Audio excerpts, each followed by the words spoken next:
Bien, hoy vamos a aprender cómo suena cada letra cuando la nombramos, cada letra del abecedario, cómo es el sonido, ¿sí?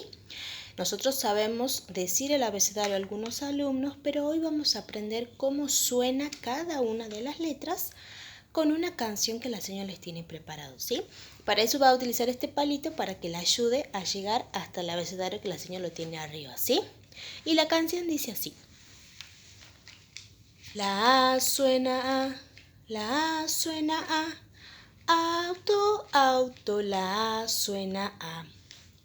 La B suena B, la B suena B, barco, barco, la B suena B.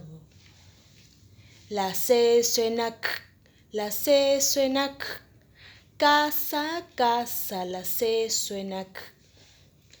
La D suena D, la D suena D, dedo, dedo, la D suena D.